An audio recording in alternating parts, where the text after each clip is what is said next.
Broadcasting live from the Business RadioX studios in Denver, Colorado, it's time for Franchise Bible Coach Radio. Now, here are your hosts. Okay, everybody, welcome to Franchise Bible Radio with Rick and Rob. I'm Rob Ganley, your co-host. Rick Grossman, my partner, couldn't make it today, but I tell you what, we have an interesting guest, very powerful man that's done a lot of great things in the franchise industry. Can't wait to introduce him. Going to get to that in just a second. I wanted to thank our sponsor for all their support, Entrepreneur Magazine, in supporting our book, Franchise Bible, and the radio program, Franchise Bible Radio. So thank you to them. And without further ado, I want to introduce today's guest. He's John Mattone from Intelligent Leadership Executive Coaching, and it's a franchise. So we're going to talk about that vision. We're going to talk about executive leadership, intelligent leadership here in a minute. And so I want to introduce John right now. John, he is the co-founder and CEO. How are you doing today? Rob, I'm doing fantastic. What a great honor and privilege to be with you. Thank you so much for inviting me on the show. You're welcome. Looking forward to our conversation for sure. Thank you.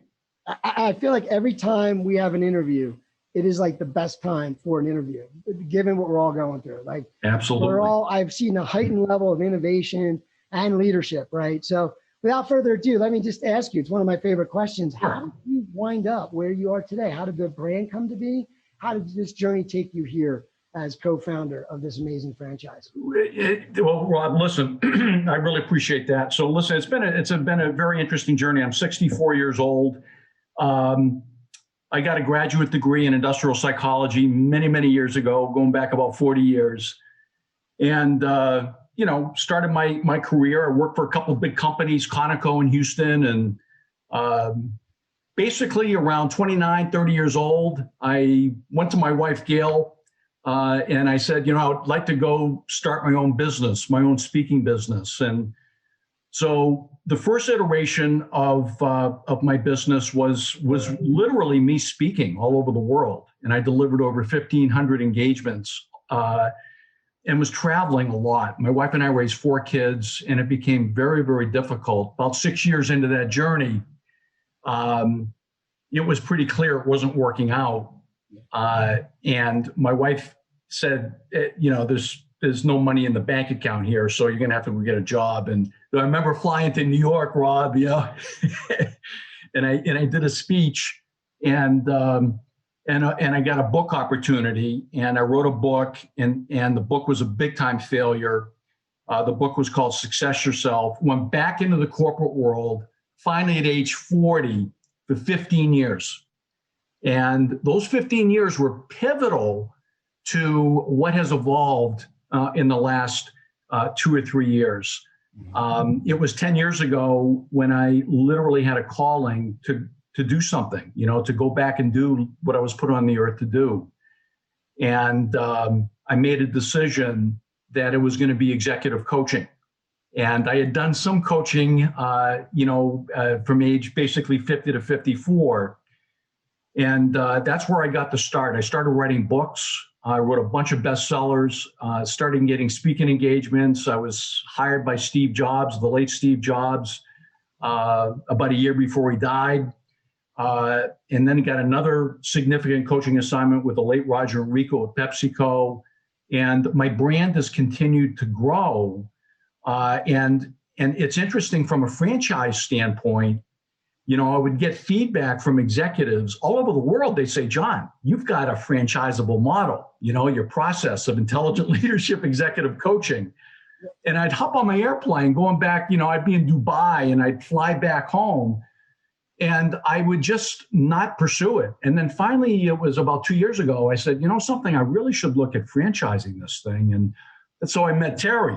Terry's my partner in ILEC. I called him out of the blue. I said, Terry, I'm hearing all this feedback about, I got this franchisable model, I got all this intellectual property, and Terry and I, we joined forces. It was about 2 years ago. We built the architecture for what ILEC is today. Okay. And so there you have it. That's where we're at. I love it. I love it. I love the stories, because it's like any guy that's achieved what you've achieved has some good failures to talk about. And I love the honesty. Massive failures. The first book, oh, it was a bomb. It was horrible. But hey, you wrote it. You did it. You got it done. You learned every piece of what goes into that. And that's a success. And that's why you have the best sellers now. Rob, guess who read the book? Guess who read the book? The book was a massive failure. Steve Jobs? I don't know. It was in 2010, Steve Jobs, about a year before dying, walking around a bookstore in Cupertino, California, pulled my book out of the bookshelf. And he read the book, and he took my assessment called the Emily I, which now is part of our franchise offering. Yeah. And he didn't like his score. Literally, that's what happened. The next thing you know, we had a call at our home, literally our home. We had a message, we had the message recorders back then. And that's how I got an opportunity to meet him. And when I hear failure, I hear experiment, right? I don't hear failure. And that is what an amazing story. I think I'll probably tell that story 100 times, because I've had that experience in my life too, where it looks like, oh man, that was a failure. And then you look at it and you say, I met my best customer partner because of it, right? Or whatever. But I mean, to get a call from Steve Jobs, you're probably thinking to yourself, did I hear that right? Replay that message.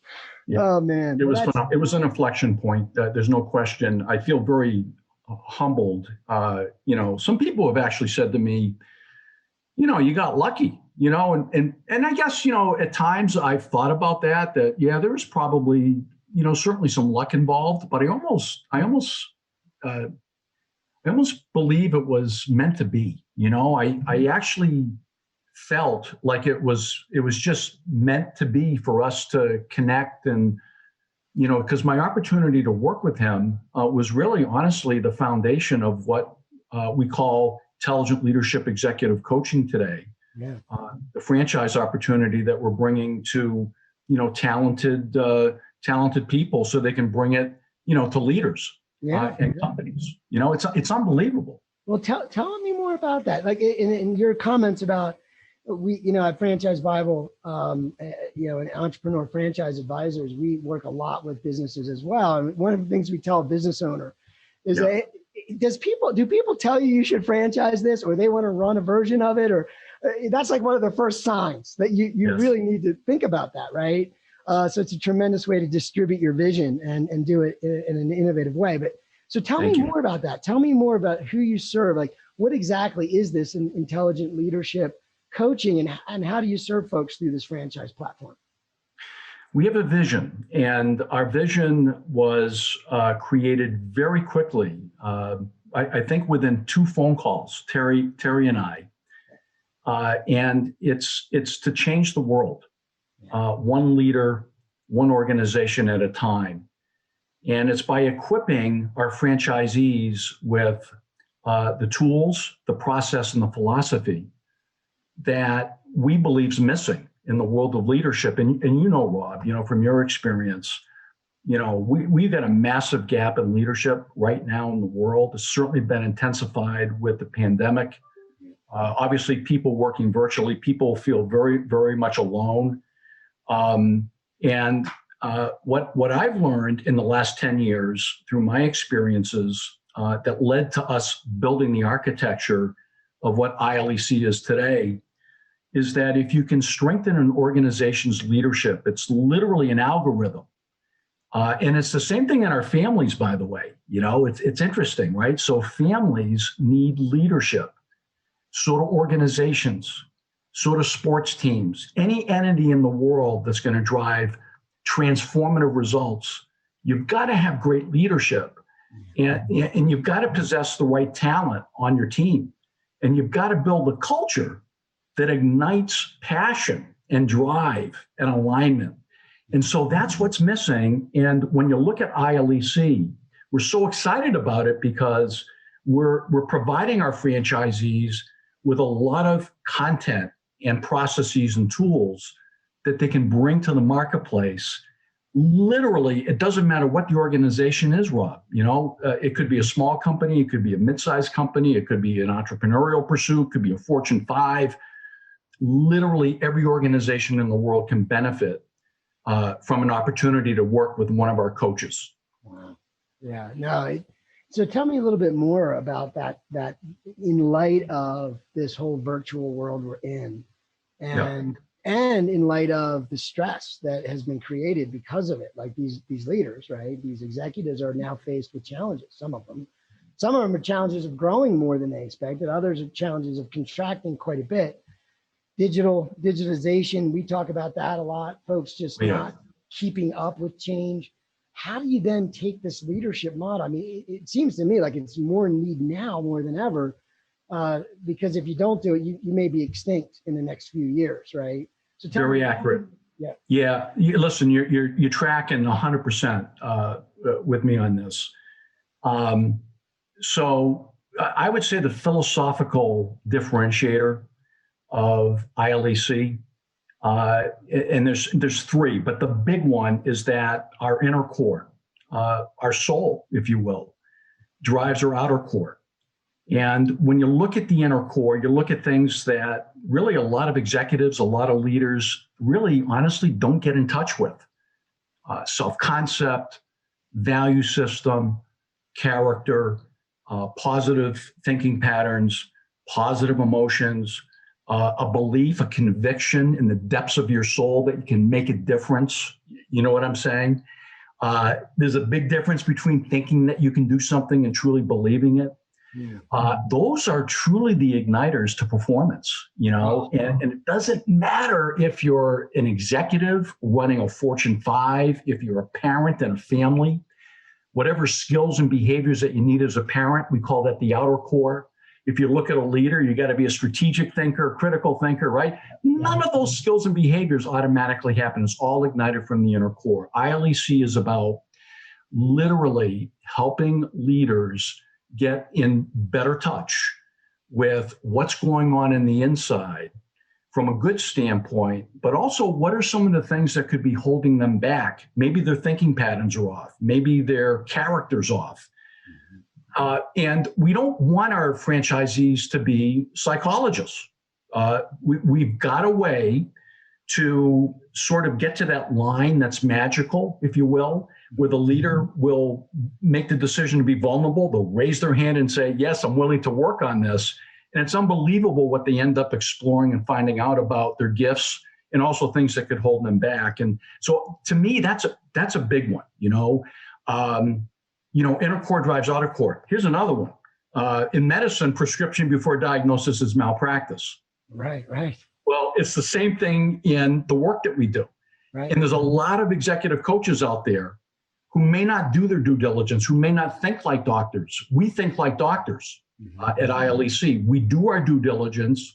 We measure and calibrate the inner core. We make sure that what we're looking at is accurate. And we also calibrate the outer core. And it's literally the interplay of the inner core and the outer core that when you partner with your client can unleash them to become the best that they can be. So that's a real big one. Yeah. So, it's interesting. I've worked with some of the top CEOs in the world, very humbly said.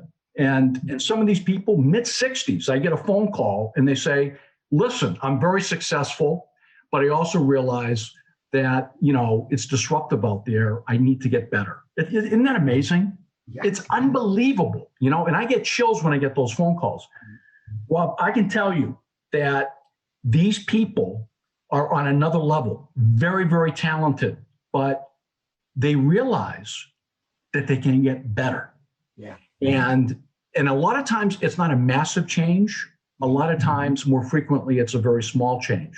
Yeah. But they need a partner. They need somebody that they can trust, somebody that can hold them accountable. And those are some of the things that we teach. We literally certify our coaches. We master certify them so that they can bring those talents to make a difference to their clients. Oh yeah. I told you earlier before we got started, my background is sales, marketing, growth, now technology wrapped into all that because I was in the technology field in sales and marketing.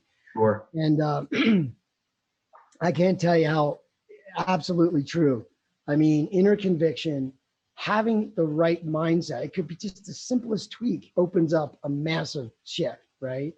No question. I always found that the most successful guys become even more humbler as they get more successful. But I mean, you know, I work with a lot of different people, but I do feel like there's a little bit of a pattern. At least what I've read, right, more than meeting people like yourself. But I've met some successful people too, but I tell you that is, and I feel like it's because they realize, I think at some point, the massive amount, just like yourself and Terry, frankly, that have a massive opportunity to influence the world and people and businesses, and what that means to your clients, your employees, your whole network. And I think these guys realize they need someone, like you said, that is really on their side, both ways, right? Like, I'm in your court, but that means I might be hard on you too. I might help you see things differently. And I tell you, I think that's an amazing thing. And I think coaching itself is also coming into a place where it is. You have a big academic background. I think now at Harvard and places like that, they're teaching executive coaching. It's like a very important track because they're seeing that it's absolutely vital to run businesses, especially now. No, listen, you got it. The opportunities. First of all, the market growth is just not going to stop. You know, and again, the pandemic. This pandemic that we're still in has created a sense of isolation in people. People are raising their hands all over the world saying, I need help. I feel alone.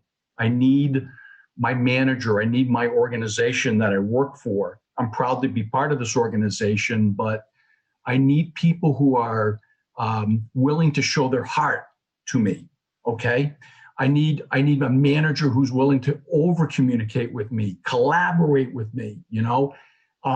Those are the pieces that in this day and age, if you're going to be a great leader, you really got to push the envelope on. You got to really excel. You know, really it's the C's, you know, communicate, collaborate, care, concern, compassion, courtesy. I mean, those are critical. And they're even more critical in our families. You know, it's all the same. Yeah. It's all the same. Yeah. You know, the awakening for me, for John Mattone at 54, it took me a long time to grow up. It really did. It took me a long time. I still feel like I'm looking. I'm still growing. Yeah. I'm still growing. I tell this story. I realized through the calling that I had, that I had really made a lot of mistakes in my life. Now, listen, we have 4 kids, 4 grandchildren. I think I'm a really good father, really good grandfather. My wife and I have been married 42 years. I think I was pretty good. But at 54, I realized that my journey on this earth was not about me. I realized finally that my journey was about the extent to which I could touch the hearts and the minds and the souls of people in my life. When I realized that, and I embraced it and I internalized it and I practiced it authentically in my family, in the business, unbelievable things started to happen. That's what we bring to our clients, our franchisees, right? It's not about you. Not about you. It's about others. And, you know, the companies out there that are looking for operating success and sustaining operating success, and that would be 100% out there, your key, your algorithm, the predictor of it, are the leaders out there who have the courage to show their heart. That's the key. Yeah. Right? Now, obviously, the intellect's going to be important, right? Assuming that's there, right? You got to assume it's already there. But, you know, what we're talking about feels like common sense to me, right? Like, and I'm starting to feel like, you know, but it is. Right? It simply is not common sense. But you know, I think for some of us, we grow up certain ways and we have certain experiences, and maybe we were blessed in that way that we were able to learn from others or whatever. But yeah, you know, to me, I've always been a guy that leads with his heart, right? I try to make good, rational decisions, but I feel I got to be genuine. I mean, you talk about sales and marketing. I mean, I am one of the best, I believe. But one of the things that makes me the best at it when I am, because I failed too at that, it's always about the belief, right? That conviction and the willingness to be honest and authentic. And if you don't feel like you're making a move in other people's lives, like I help my customers because I want to see them make an improvement that impacts others, right, in a positive way. Their clients. Yeah, that's beautiful. I mean, that's abundance. That's the abundant mentality, and you're not going to go wrong. It's always going to come back to you in our lives with a mentality that you've got. Not everybody's got that mentality. A lot of mentality in the world of business is selfishness, right? And what happens is with all the disruption going on and all the confusion going on and the competition for people's time, people are losing touch with their soul.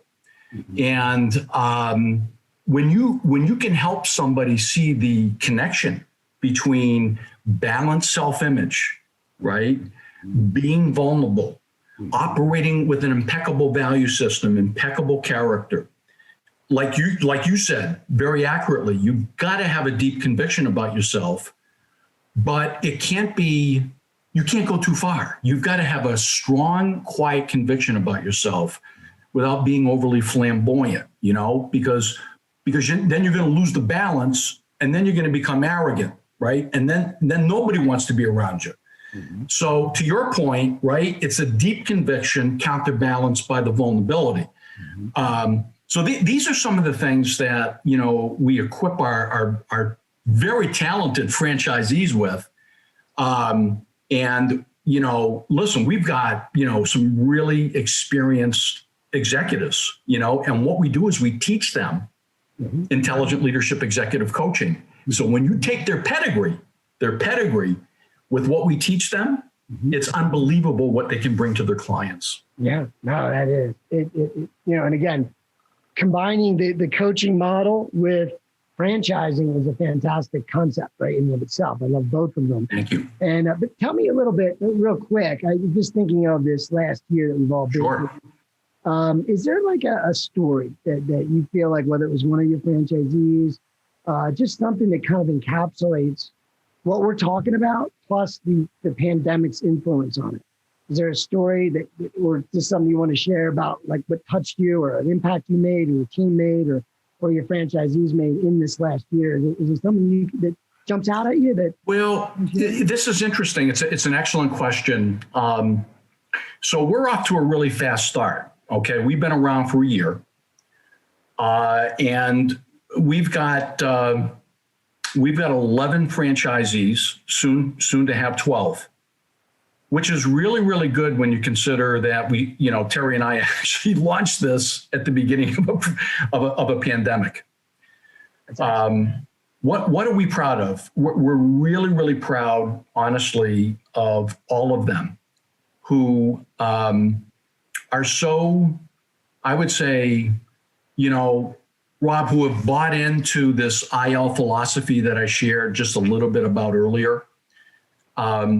But we're so excited to see successes early on with all of our franchisees actually winning significant coaching deals, which honestly, can take some time. But we've got franchisees that have been around 2 months who are closing significant deals with organizations. And just the open attitude, we have a performance support team that is really good. And our performance support team, and I'm on that team too, I'm willing to help out anytime I can. So is Terry. So we're just really, really tickled with just the openness of our franchisees, how they're diving in to learn, and how they're actually moving the needle with respect to helping clients build stronger leadership, better talent, better culture. It's humbling. Well, and I tell you, we both said it in this conversation, it's probably one of the best times, needed the most. And it's great to see that people are recognizing. That's why your franchisees are seeing that, because people need help. It's just the bottom line. And it's almost like we bypass the ego. We know now we're in deep. We need help, and I think that's a great sign for the profession of coaching and everything that's about. I'm a big believer in it. It's amazing, like Steve Jobs, right? What does that tell you? How much success could you ever have in life and look at a book and say, I need help. I need to talk to this guy. I know. If he needs a coach, we all know that. No, see, and that's a very good point, because not only that, he's dying of pancreatic cancer. And he's in a bookstore, and he picked up my book. He picked up a bunch of books. You know why? He knew he was dying. And he was just trying to get as centered as he could, you know? And by the way, very interesting, and I've shared this, by the way, in my speeches. Listen, this guy had a heart. You know, maybe he didn't show it, but he had a heart, and people got a glimpse of his heart when he spoke. When he spoke on the stage is when he let his heart out. I had the opportunity to see his heart a little bit. His regret was that he didn't show his heart enough as a leader, even in his family. And that's a message, I think, to the leaders listening in. Listen, there's a lot of smart people out there. There's no shortage of intellect. IQ's really high in the world. You know, that's not the differentiator. The differentiator is your soul and your heart. And if you bring it out authentically as a real human being, you're going to build a bond. You're going to build trust, and you're going to build a partnership, a collaborative relationship with everybody in your life. And there's no stopping a team. You know? So that's amazing. Yeah. Yeah. No, I always sense that too, what you said about Steve, because obviously there's a reputation now that he has post all the books and different things. And I always felt that. I felt like he got into a rhythm where he was this guy to get things done. He had a vision that was burning in him, but he just didn't take the time to really express what was really in there. And when you would hear him interviewed, he did seem like a sensitive guy. Like he was a good dude. Like, you know what I mean? Like, what's this other guy that was? I know. You know? You could see it. I mean, actually, if you're in tune to it, I mean, people should go back and watch his videos, because you actually saw a really authentic human being on the stage or in the interview format. Unbelievable. You know? No doubt. It's unbelievable.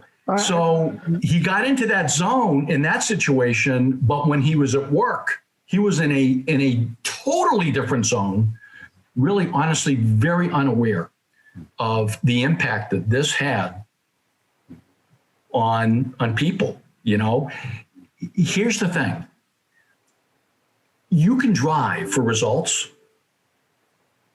That's not different. Every successful person in the world is driven to accomplish unbelievable things. A lot of the leaders that I've worked with, they don't understand that they're not mutually exclusive concepts, that you can drive and be sensitive at the same time. You can do both. You can drive and you can be sensitive. That's going to optimize your chances for success. Yeah. Interesting, right? I love that. Thank you, because I think you validated sort of like my too nice and you know what I mean? But as whenever you're managing anything or a team, you always balance that, right? You're saying, you know, where do I do that? But I think it's important to do both, and that's what I don't hear that, right? So, well, that's amazing. And, you know, I wanted to let our listeners learn a little bit more about the opportunity. Where can they find more about the franchise opportunity on your website? Do you have a website that you could share? Yeah, we actually have multiple websites. Let's see, the one that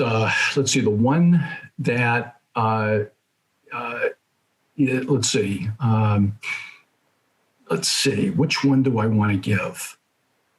You know, the best thing to do, actually, because we have multiple, yeah, Rob, is just for people to go to Google. Go to Google and type in Intelligent Leadership Executive Coaching Franchise. Okay. And when they type that in, all kinds of stuff will come up. Websites and so on and so forth. That's probably the best thing to do. That sounds good. You know what? And that's probably the best answer I've heard in a long time. Because now, Google. As a technology guy, I'm telling you, it's not about a website. It's about a web presence, right? It's about where you go everywhere. Yeah. So, and Google would be the first step for that. Go to Google. Yeah. Well, beautiful. And I know that's what I did. So there you go. So before we and we're coming to the end of the show, I just wanted to, and you shared so much, but is there one thing, and I thought I heard one thing that I would take, as that one critical point for a leader to take. But what if you could, given where we are and what we're facing as a country and as Americans, what would be that one thing you could share with leaders today that you might want to leave with them today? Is there one thing or something you might share? There's so many things, and I think we hit quite a few of them, Rob. The one that, the one parting message for the leaders listening in is this is not going to get easier.